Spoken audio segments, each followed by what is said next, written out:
guys, welcome back to Motorcycle Repair Tool Bay. Now today we're going to be doing a bit of a review and buyer's guide to the old KTM EXCs. Now this one's my KTM, it's an EXC-F 6 days. I do a lot of green laning and enduros and stuff like that on it, so there we are.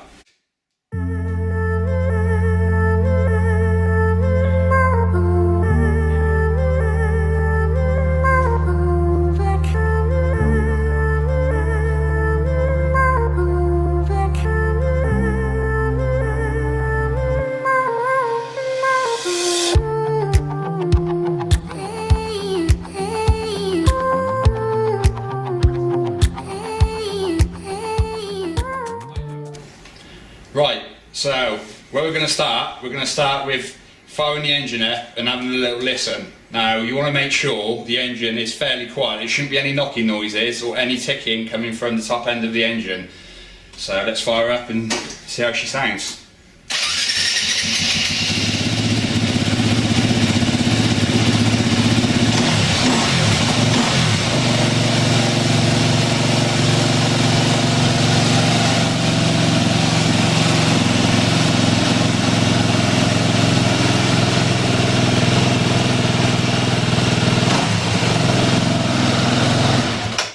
As you can hear, that engine sounds pretty sweet. Now, you want to make sure, if you are buying one of these, that you get as much history of it as possible.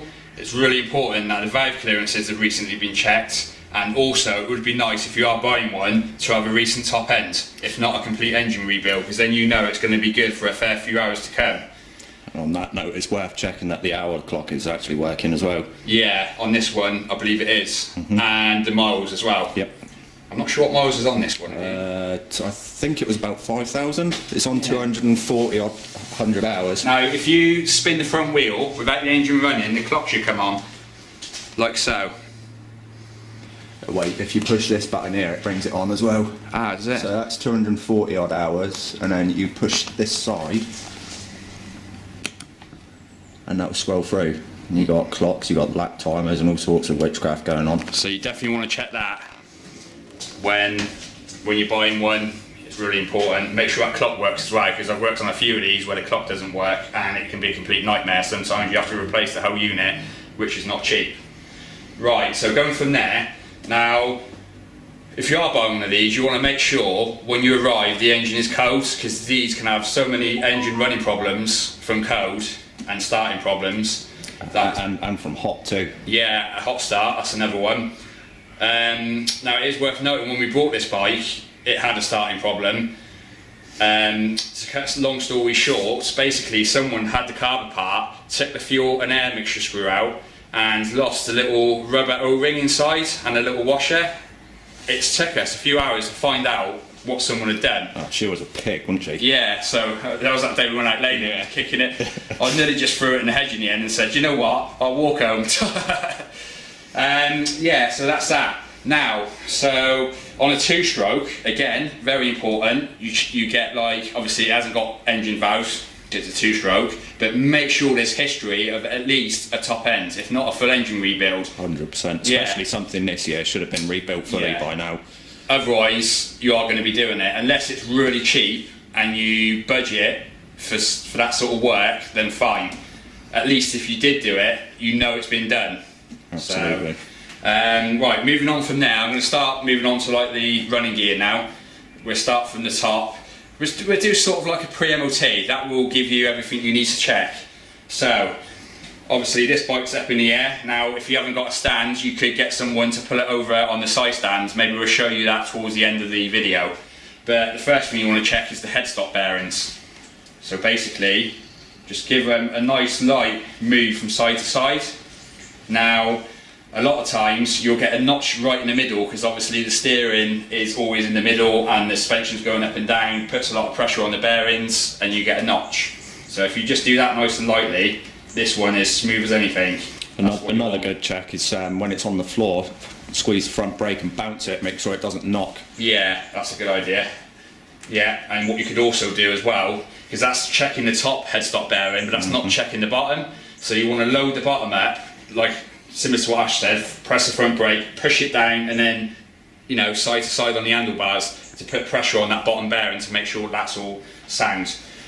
So moving on from there, next thing you want to make sure is the throttle is nice and free, like that, should snap back. Check all your brakes and clutch levers, make sure they're not cracked or any damage. Yeah, don't look at the clutch lever because that one's not healthy at the minute. Yeah, that's a little casualty from the last green day, wasn't it, Ash? It was. So all that's tight, all that's good. Give it all a good sort of see if it'll move. Give it all the wiggle test. Yeah. Fork So seals that's as good. well. Yeah, fork seals. Always going, aren't they, on this style of bike? And it's not just the fork seals. The biggest thing you want to check is the stanchions. So like here, there should be no scoring.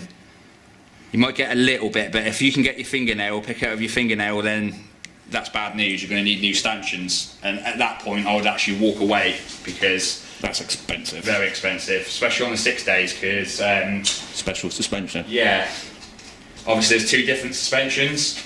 So these are Fox Tech, and the normal EXC would be WP. Yeah, so moving on from there, check your front wheel. Now what you want to do, make sure it's not binding. So as you can see, that spins as smooth as silk. And while you're doing that, give it a good spin. Now we do know that this front wheel has got a bit of run out, a bit buckled. But again, you want to check that. Sort of like aim across there and just give it a good spin. And then you can look from the top as well to make sure there's no wobble. I don't know whether you can pick that up on that rim, Ash, there. Possibly. Yeah, but there is a ding in the rim on this one. Yeah, it's just there. And whilst you're there, what you also want to check is your wheel bearings. That's not a major thing. If the wheel bearing's gone, that's not really a deal breaker. It's easy and That's cheap a at the bargain end of the point, so day. that's good, isn't it? Yeah. But anyway, you grab the handlebars, grab the wheel, and then go from left to right. Now there is a tiny little bit of play in this one, Ash, so you are going to need to do that at some point. Awesome. But again, that's not a deal breaker, that's a bargaining point. Especially if you can do it yourself. But even to get a shop to do it, it's not going to be expensive. Right, next thing, check the bottom of these forks where these clamps are. Because people have a great tendency of tightening these up and then cracking it along there. I've seen quite a few happen. So just check that. And then from there you want to check your disc. Now just run your finger along where the actual pads contact the disc. There shouldn't be any lip there. And it should be thick as well. If that's all good, then you're good on that point. Now the next thing, big thing on these KTMs is the calipers, especially on the slides, because they wear here and here on the pivots. Just check that. Now what you can do is grab the caliper and give it a wiggle. You want a little bit of play like that, that's good, because that means it's free. But then you don't want it to be Flopping about. yeah. Then from there, check your brake pads. Now, if you get a 50p piece and pull it up inside where the brake pad material is, it should be thicker than a 50p piece. That's a good way of knowing whether you need new pads or not. If it's any lower than a 50p piece, you want to replace them straight away, because what will happen is it'll wear down, it'll be metal to metal, you'll need a new disc, and it will also transfer a load of heat into your caliper, which could also ruin the seals. Now the suspension we will check when it's on the ground. So what I'm going to do now, like an MOT, we've worked our way around the front, we work our way around this way, Ash.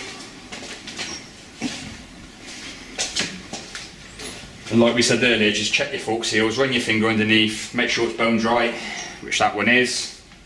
I don't think we've ever done the fork seals on this one, have we? No. And it's done a fair few enduros and green lightning, to be honest. It's had some use, to be fair. Yeah. Now, what you want to check, which would also be an MOT checkable part, is any oil leaks on the engine. So basically, all around the rocker cover you want to check. If you just start from the top and work your way down, so check it around the rocker cover. Now we know this ain't got any leaks because Ash really maintains it. You want to be checking this sort of like after every major ride. Every ride I check things like that. Yeah. So yeah, we've got no oil leaks there. To check around this head gasket here to make sure it's not weeping there.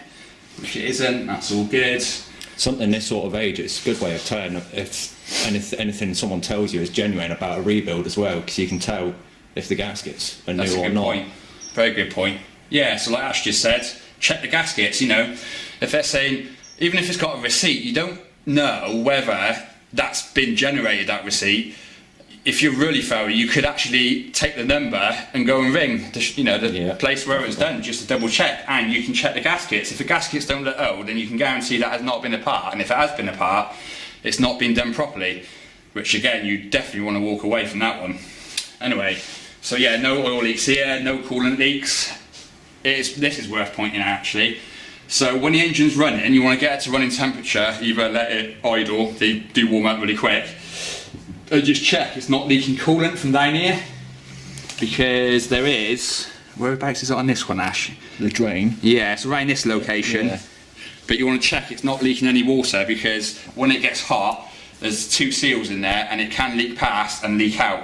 I've done quite a few of them before on various motocross bikes and enduro bikes. Right, moving on. Obviously start it on the kickstart. I remember when we first got this, we just went, Yeah, and it literally, fired right up. I just moved it with my hand over like one compression stroke and it fired straight up. Now you know that's good compression and that engine's tip top. So yeah, so moving on from there, you just want to check the frame and all around this area, check your foot pegs because they always get hammered. And the plastic tanks, check they're not split and leaking anywhere. Yeah, that's a good one. No fuel leaks, no damage on here. Again, this one's all good, we know that. Check now, yeah, so check your foot pegs. The springs in them always go, just make sure they spring back. Again, not a major problem, that wouldn't be a deal breaker, but it would be a bargaining point.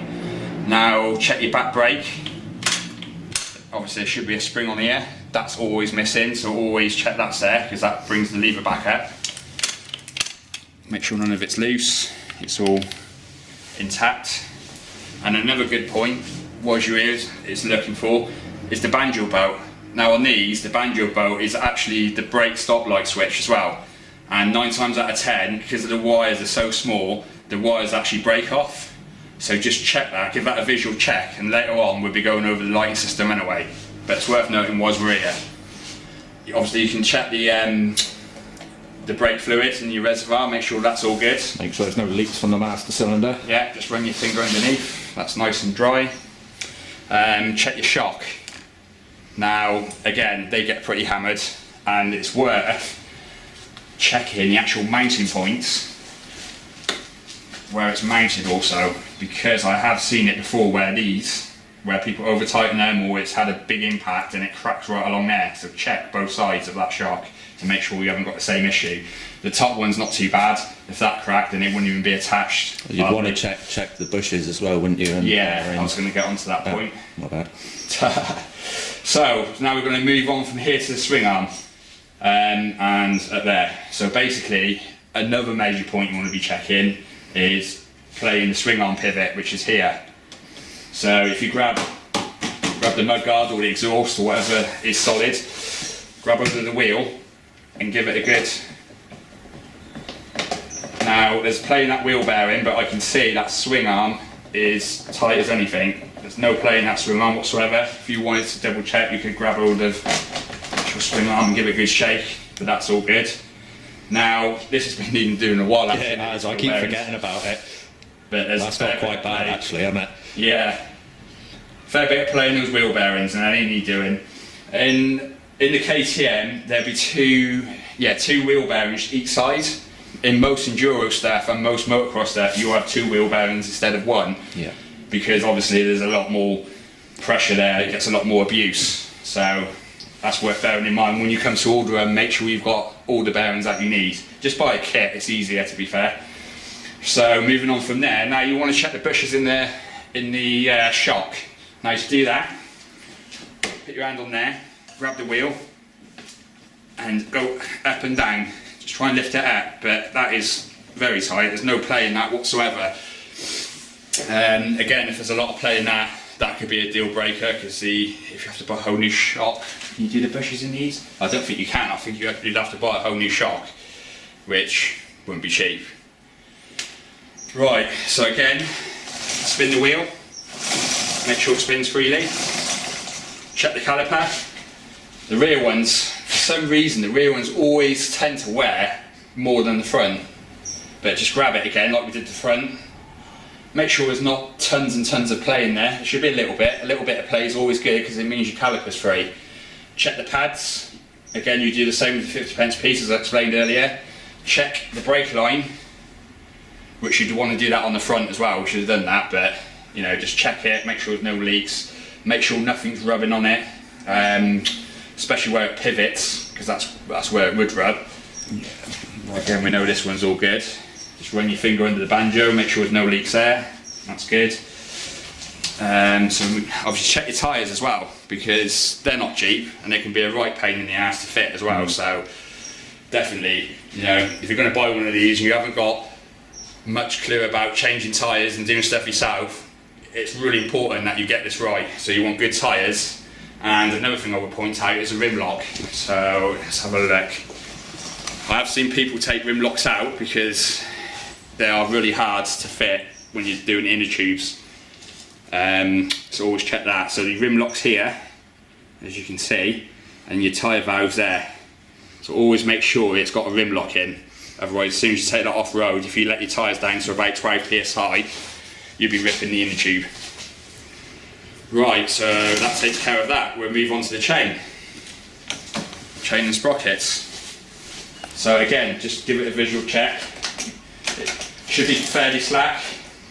Again, look at the owner's manual or the specifications. Check the teeth on the sprocket. So you can see the teeth on these ones are quite blunt and they're still quite thick. That means that's not wearing there. Now if they're thin and they're pointy and sharp, then it's going to need new chain and sprockets. A good thing as well is check the chain actually on the sprocket for looseness, but as you can see that's really tight. Now a worn chain and sprockets, there'll be loads of play there. You'll be able to do that with it, pull it out and all sorts. That would mean it needs a new chain and sprockets. Again, not really a deal breaker, but it's still going to cost you at least budget for like £100 for a chain and sprockets for a decent set. Definitely. It's worth checking the exhaust as well while you're here. Just make sure that's all tight and no damage. There's not really, I've never known, you know, these exhausts are pretty well built. I've never known really a problem with them, so it's worth checking. That one's fine. Now check the stand as well, because these are aluminium and can be a bit of a pain, especially where they bolt onto the frame. Check the actual frame itself. Just grab the stand and just give it a good wiggle, because what happens, people try starting it on the stand and they weaken the actual frame here. If that's the case, it's going to have to be welded at, which is not ideal. For me, that would be a deal breaker.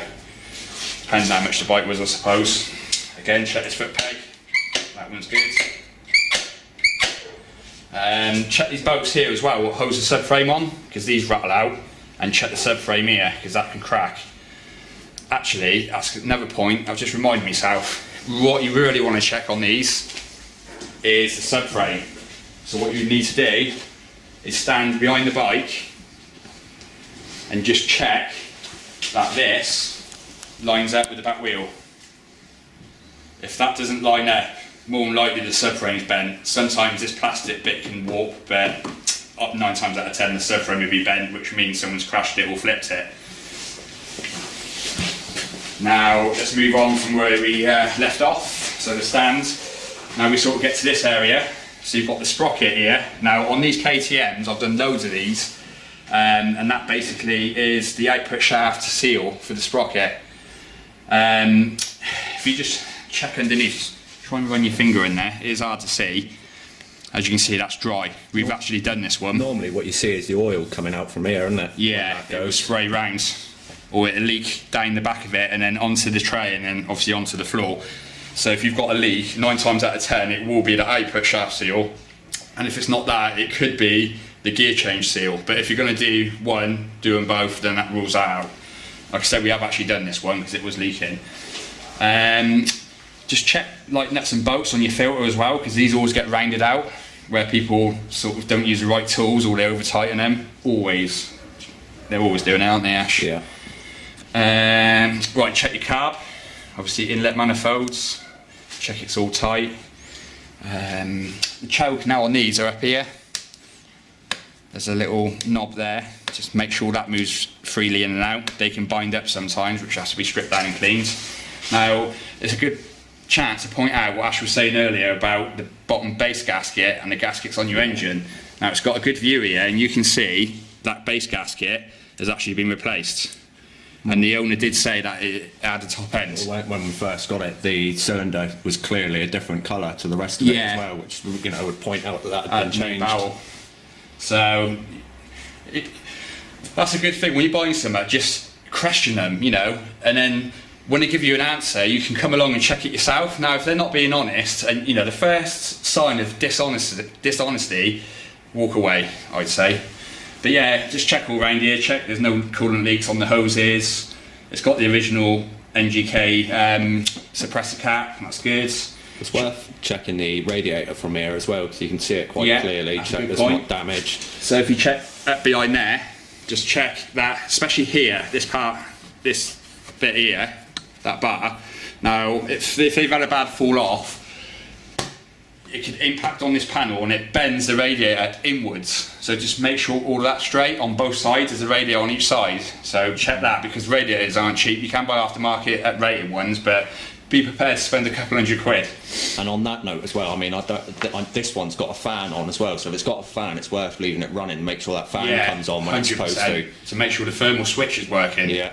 So yeah, when you know, like when you're checking everything over, maybe leave the engine running and let the fan come on. Let it go off. If it goes off, everything's good. Yeah. Now moving on to the front again. Check the radiator. Check all the fins in here, because stones go up in there and chip the radiator, damage the fins, could make it leak eventually. Check it's got these guards on, because a lot of times they fall off and people don't even realise they're missing. Now you can buy nets to go over these, which I suggest is a really good idea, because any light stones or anything won't be able to go in there. So that could be a little upgrade for your bike. And check these subframes here for the radiators, because 9 times out of 10 they're bent. It just gives you a general idea really how good, you know, how well it's been looked after. Check the frame as well. Now you can see the frame, the paint on this frame is really good. Obviously they're steel frames, so they do suffer from rust. If it was me, my frame was rusty, I'd want to strip it down and have it powder coated. But if we buy something decent to begin with, we've got less hassle really. Now on this side of the bike, on the left hand side, there is a CDI unit. Just check all of that's good, because that's damageable. Check the connections there are good. You know, just visually, I wouldn't suggest taking it off. Yeah, so what else can we check? Obviously the fuel cap as well. Make sure that's all working well. Just take it off. It's got an O-ring in there, that should all be in one piece. That actually is an MOT-table part. I think what we need to do now is lower it down and go for the rest of it on the floor.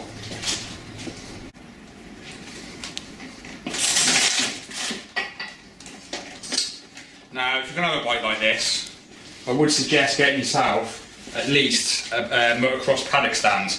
If not one of these hydraulic lifts are really good. You can get the bike right up to working height. You can take the front and rear wheel out, the forks out, everything you need.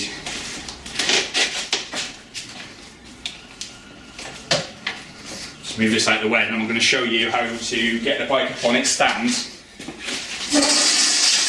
so you can check. Now you're going to need 2 people for this. Maybe if you take someone with you, or whether the owner does it for you, with a salary even. So basically, put your hand on the back fender, on the stand, and just lean it over. Now on your own you can check things like this there. And then you can check all that. And then for the front, hand on the handlebar, full lock on the steering handlebars, and then again you can sort of spin the wheels and do what you need to do. Right, so from there, I'm going to show you how to check the suspension. Now it is worth actually, while we're there, checking the sag on the front forks. Now this will tell you whether the springs are warm. So basically, as I just showed you, have the handlebars locked the other way, and just see how much the forks go down on its own weight. Now that's really good, there's hardly any sag there. It's going to be a little bit, but if it's really bad, then the actual fork springs will need attention. So we'll jump on the bike. It's worth as well just get what Ash was saying earlier about any creaks or knocks from the old headstock bearings. That's all good. And again, do it again, see how the forks return on the rebound and the damping, which as you can see, that's really good. I can't hear any grinding or any knocks. It's coming back up nice and slow, but enough, fast enough, if that makes sense. So that's all good. Obviously the suspension on these get hammered. Now with the back, just take your hand, give it a push down, make sure it returns as it should. Now if you do that, push it down and let go and it goes boing, when basically your damping's gone and your shock. Then you're going to need to send your shock off and have it overhauled, especially the rear one, because that's quite a specialist job. Yeah. Most mechanics or self-taught people at home would probably be able to strip their forks down and deal with them, but when it comes to the rear shock, that's a little bit more specialised. You'd have to go to like a motocross suspension specialist like Gibbs down in Cornwall at our end. So that's that. So I think from here we'll start the engine and just check, see if all the lights are working. Good thing as well, check the seat. You know, you can get these recovered. Again, it wouldn't be a deal breaker, but it just shows you how people have looked after the bike and whether the bike's worth paying what it's actually at for. So start just like that.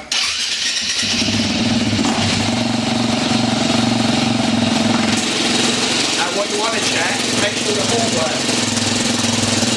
Now, on this one the horn doesn't work, so that's something I have to see before the next MOT. The switch is dead. Alright, that's another thing to check on these, is the switch.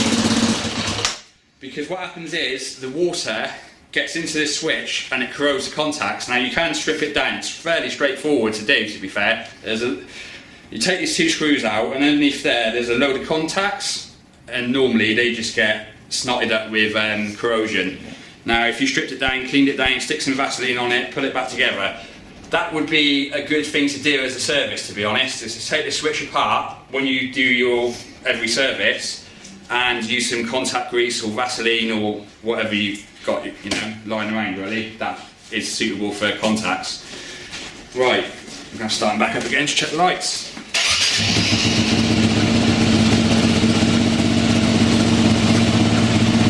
There you go, we know this switch gear is faulty, so that's a prime example. Why to check it. Now you can buy a new switch for this, I don't think they're massively expensive either. About 30 quid, something like that? Yeah. So, obviously the lights should turn off, main beam and high beam, make sure all that works. And then also at the same time, make sure your tail light's working, front brake light switch, and your rear one. Make sure you've got a reflector on the number plate and the right size number plate for an MOT. Now, it's always worth checking as well and letting it run out. When you're running it and you're waiting for the fan to come on, it's not uncommon to see water dripping out of a pipe, which is in this location somewhere. It's inside the actual frame on this one. Oh, is it? Yeah, that's there, isn't it? Yeah. So it goes through the frame. So you might actually see water dripping out the bottom of the bike. Now that isn't bad, because what's happening is, obviously as the engine gets hotter, the coolant expands. Now on off-road bikes, 9 times out of 10, there's no header bottle or anything, the water just spills out onto the floor. So if there is a bit of water spilling out when it gets really hot, that's just normal.